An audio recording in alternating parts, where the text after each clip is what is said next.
Today we're going to be covering how to recreate the main synth patch from Clean Bandit's Rather Be.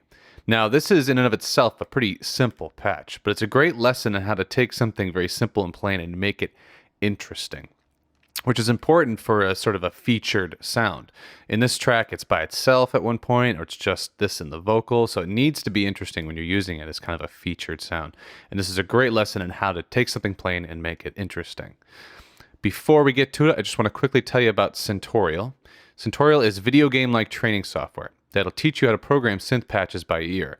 I've designed it to give you the skill that I'm using in this video. I'm taking a sound that I hear in my head or a sound that I hear on a track and recreate it. Now, it does this by combining demonstration videos with interactive challenges in which you program patches on a built-in soft synth. And you can try it for free. Just click the link that's popping up on your screen now. It'll take you to our site where you can download the free demo. So, Rather Be. Here's the patch.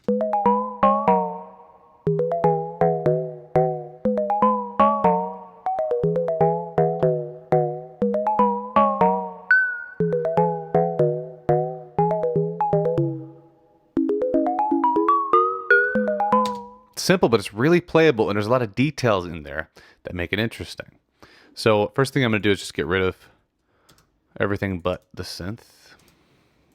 I'm using Synth One, and you can download these plugins. They're all free plugins. You can download them from links that'll pop up on the screen every time I open them. And we're going to start by initializing the synth. Now, I created an initialize patch, and you can download that initialize patch along with all the presets used in this tutorial by clicking the link that's popping up on your screen now.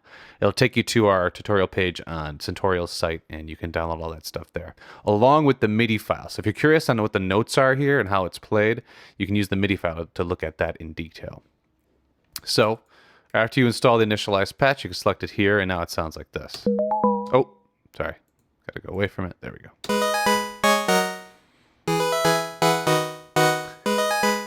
So it's just a plain saw. We're already in poly mode, so we got a bunch of voices, more than enough. So we're gonna switch to sine wave, and we're almost all the way there. Now there's a couple little tweaks I gotta do to the amp envelope.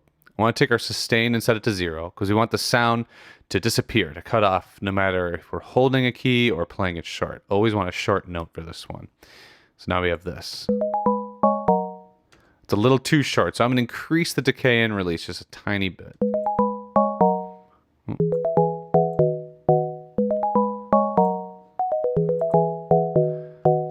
know, because the interesting thing is release is obvious, you know, just how long it rings out for, but at this sort of short intervals, these little tweaks can make the difference between a full sound and a small sound. Just by extending that a little bit, we get a little bit more body, a little bit more length, and just gives our sound a little bit more fullness.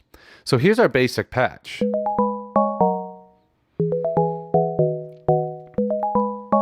You'd be fine to just use that. It's very playable, and it sounds nice.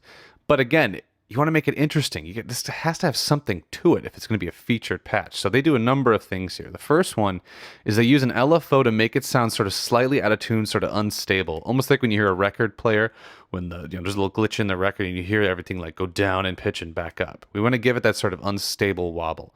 So we activate the LFO, and we want to route it to oscillator 1's pitch, which it already is. It says oscillator 1 and 2.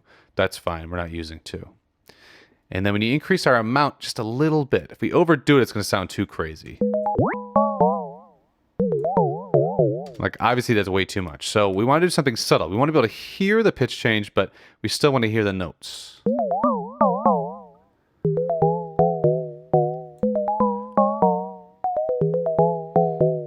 And then we want to slow it down a bit, because right now it sounds a little too erratic.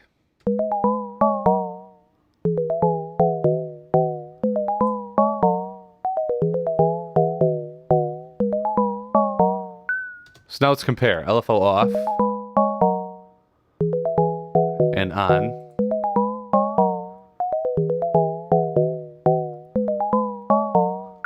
So we've given it personality with this. We've taken something plain and simple that's nothing to write home about, and we've given it a little bit of personality by making the pitch a little unstable.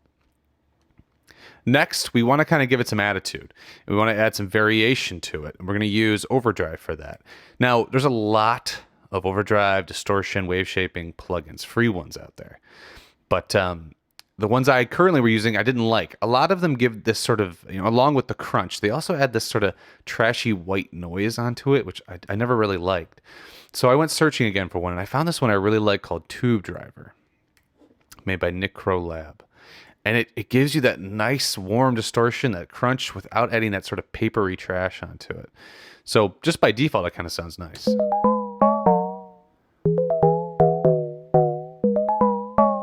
It's subtle, but it's a nice little, just subtle warming and subtle distortion. But we're gonna tweak it a little bit here. Now I'm gonna turn this off for a second. One thing I forgot to mention: if you notice that every time a note's played, you hear a little, little like popping noise. Just a little. Now this happens a lot with synths when they're playing sine waves. At the beginning of each note, you hear that little attack transient. Now oftentimes you can get rid of it just by increasing the amp attack just a little bit. But in their case, they liked it, so they kept it in. They used it as the attack transient. We want to actually increase it. We want to make it louder. So all we got to do is brighten the high end, and Tube Driver's got an EQ built into it, a high shelf. So we're going to turn this on. We're going to use 1 kilohertz range. So we really want to brighten a lot of the high end.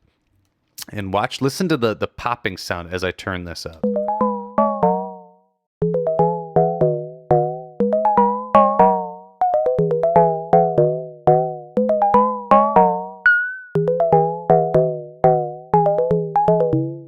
Now, since we increased the volume of the high end of this so much, it pushed the drive even more. So we got more crunch, more distortion. But we wanted even more, so we're going to increase the drive knob a little bit.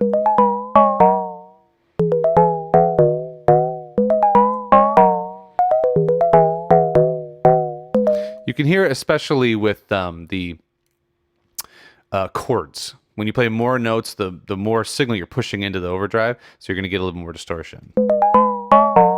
Now, we also had too much volume, so we're clipping, so we're going to back off on the volume here.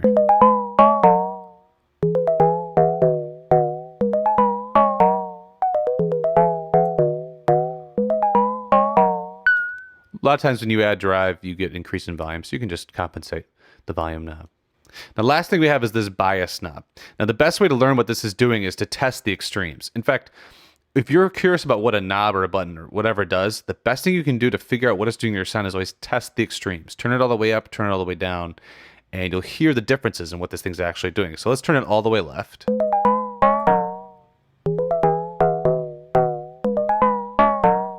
So it almost gives it kind of like a steel drum sort of metallic tone. All the way right. Basically that disappears. We get a much more pure overdrive sound with bias all the way up. And that's what we want with this one. Now, this steel drum effect, that'd be cool if you wanted to add some personality. But we already got some personality with that LFO wobble. So we're going to turn our bias all the way up, get a nice pure clean overdrive.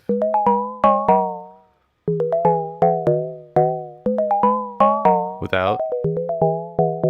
It's just sort of clean, unassuming.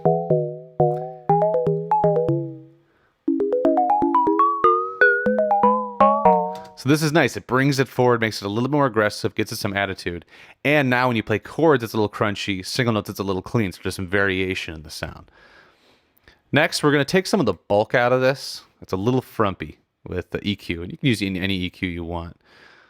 I went with 711 hertz, negative 5.16 dB. And then when I cut, I like to narrow the cut a little bit. So I increase the Q to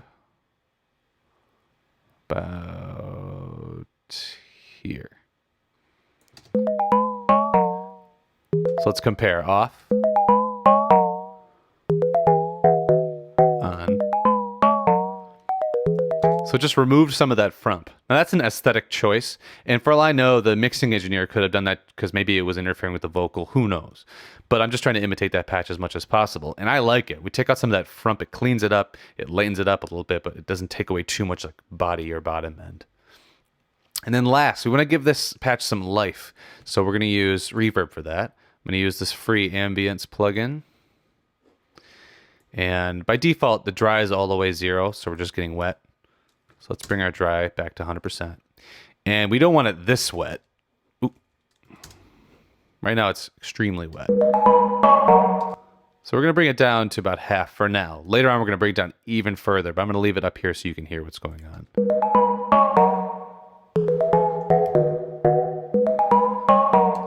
So first I want to make it longer. I want that reverb to ring out a bit longer.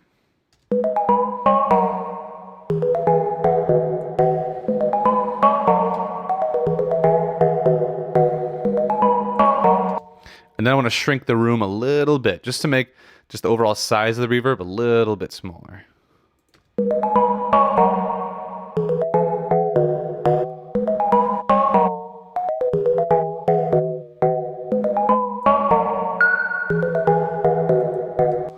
Then we want it all the way spread left and right. Really take advantage of our stereo field with this one. If you're wearing headphones, you can hear the difference. Now it's nice and wide. And then this reverb, there's a lot of space in it. It's taking up tons of our mix, and there's a lot of bottom muddy, washy end. So we want to cut that out with an EQ, and this reverb's got an EQ built into it. So the first thing I'm going to do is just bring our low shelf cut all the way down.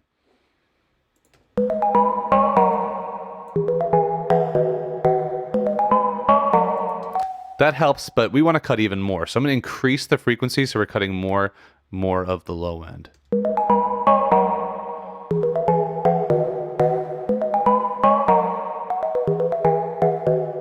There we go. Now I'm going to compare the difference between low shelf cut with and without.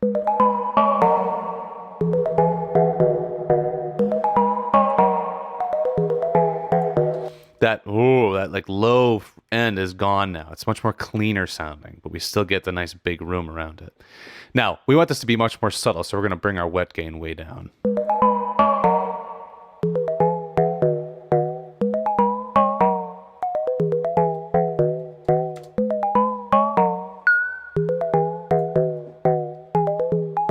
So let's compare off, on.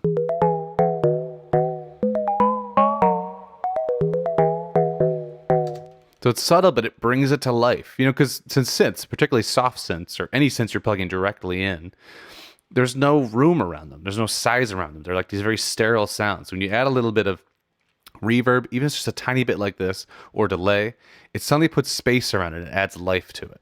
So LFO gives it personality, the drive gives it some attitude and variation, and the reverb gives it some life. And that's it. Thanks for watching.